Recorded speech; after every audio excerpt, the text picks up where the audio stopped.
Meski aku mengerti, tetap saja kedengarannya membosankan. Segerombolan manusia, segerombolan kutukan, itu mentalitas segerombolan yang mengukur nilai seseorang yang menjadikan makhluk lainnya semakin lemah. Ungkapan tersebut merupakan ungkapan dari Sukuna yang terdapat di episode 16 season 2 menit ke-20.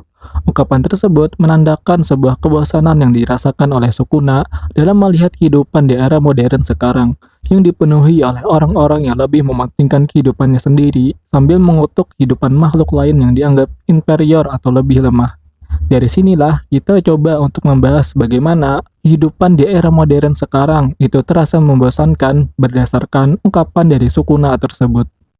Dalam filsafat, terdapat 3 cabang utama, salah satu diantaranya adalah aksiologi, yang berarti studi yang mempelajari tentang nilai atau kebermanfaatan atas sesuatu. Dari studi aksiologi ini, terdapat 3 bahasan yang biasa dipelajari, yaitu tentang nilai moral yang menciptakan penilaian baik dan jahat, nilai estetika yang menciptakan penilaian indah dan buruk, serta terakhir, sosial politik yang menciptakan filsafat sosial politik yang mempelajari lika-liku dari hubungan masyarakat terhadap lingkungan sosial dan politik yang dihadapinya. Pada studi sosial politik, terdapat pembahasan tentang kontrak sosial, yang berarti perjanjian antara pemimpin masyarakat dengan kelompok masyarakat yang menunjuk pemimpin mereka tersebut sebagai cara untuk memenuhi kebutuhan masyarakat tersebut dengan membayar kebebasan masyarakat dalam bertindak untuk diatur oleh pemimpin yang mereka tunjuk. Dari teori kontrak sosial ini, David Hume memberikan kritik atasnya dengan mengatakan kalau kontrak sosial bukanlah sebuah perjanjian antara pemimpin dengan masyarakat secara sukarela dan baik, namun merupakan sebuah cacat mental dari kelemahan masyarakat dalam melawan kejahatan yang terjadi dalam proses pengangkatan sebuah status kepemimpinan atas masyarakat tersebut. Dalam kritik Hume tersebut, ia menjelaskan kalau tidak ada yang namanya kontrak sosial atau original contract. Yang ada adalah para bangsawan atau pangeran dari sebuah kerajaan menyerang masyarakat. Sebagai akibat dari kekalahan masyarakat, ia terpaksa untuk menerima pendudukan bangsawan atau pangeran tersebut terhadap wilayah yang dikuasai masyarakat. Terpaksa menerima kepemimpinan ini terjadi agar masyarakat yang kalah dan kehilangan wilayah kekuasaan mereka tidak dianiaya atau disiksa oleh penguasa yang baru yang menjajah mereka, dan masyarakat terpaksa untuk membenarkan perilaku penjajahan tersebut agar mereka aman dari siksaan pemimpin mereka jika ketahuan melakukan pemberontakan. Lambat laun, pembenaran atas tindakan penjajahan ini menyublim menjadi tindakan etis karena tidak ada yang berani menentang perilaku tersebut. Alhasil, keturunan dari masyarakat yang dijajah akan menganggap kalau keadaan itu merupakan bagian penghormatan dan menghargai tradisi leluhur pada mengabdi untuk keturunan pemimpin yang menjajah mereka, tanpa disadari kalau pemimpin yang memimpin mereka mendapatkan kuasa atas mereka akibat dari leluhur pemimpin tersebut menjajah leluhur dari masyarakat yang memiliki kuasa di wilayah itu.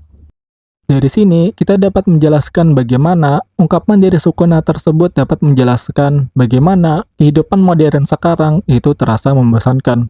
Jika kita tambah sedikit dengan pembahasan dari sosiologi film dari pandangan Dieter Prokop, film dapat menjadi gambaran atau refleksi atas diri subjek yang menontonnya atau menyukai film tersebut. Dalam artian lain, jika kita mencoba mengandaikan film sebagai kehidupan manusia itu sendiri, maka perilaku manusia itu menunjukkan sifat asli dari diri orang yang berperilaku itu, seperti film yang menjadi menarik karena berkesesuaian dengan identitas-identitas pribadi kita. Melihat kehidupan orang lain, itu bagikan sebuah film atau sinema yang kita tonton. Menarik atau tidaknya kehidupan yang kita amati, itu disimpulkan berdasarkan apakah kehidupan yang diamati tersebut sesuai dengan keadaan psikis hasrat dari orang yang mengamatinya. Bisa dicontohkan seperti kita melihat orang yang bermain game. Jika kita adalah orang yang jago pada game tersebut, melihat orang yang tidak jago bermain game itu membuat kita tidak tertarik dan tidak menarik dalam melihatnya. Namun, jika orang yang bermain game itu lebih jago daripada kita, maka kita akan tertarik dalam melihatnya bermain.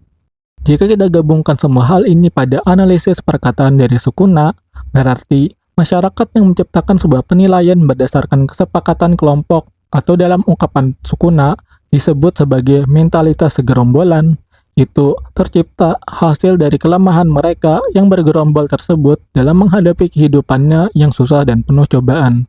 Makanya, mereka berkelompok untuk saling menormalisasikan perilaku buruk mereka yang lemah terhadap kehidupan yang seharusnya mereka jalani. Pengamat terhadap kehidupan mereka tersebut dalam konteks ini adalah Sukuna, yang menjadi perwakilan dari orang yang bisa melewati sulitnya kehidupan, melihat kehidupan mereka tersebut sebagai hal yang membosankan, karena kehidupan mereka tidak memberikan nilai apapun selain sebuah kelemahan dan keburukan yang tidak bermanfaat dan tidak memiliki nilai hiburan sama sekali, karena keburukan mereka tersebut hanya layak untuk dikasihani. Dari sinilah Sukuna menyelesaikan atau memberikan solusi agar kehidupan ini terlihat menjadi menyenangkan dengan mengubah mentalitas segerombolan tersebut menjadi mentalitas untuk mengubah keadaan buruk yang dialami. Hal ini dijelaskannya pada ungkapan lanjutan dari kata-katanya sebelumnya pada awal pembahasan ini, yaitu, seharusnya kau bakar segalanya, tidak memikirkan apapun yang kamu dapatkan, hilang darimu atau rencana, bakar segalanya, dan meninggalkan sepenuhnya masa depan atau rasmu. Yang kamu tidak miliki adalah rasa lapar yang menempel pada impianmu.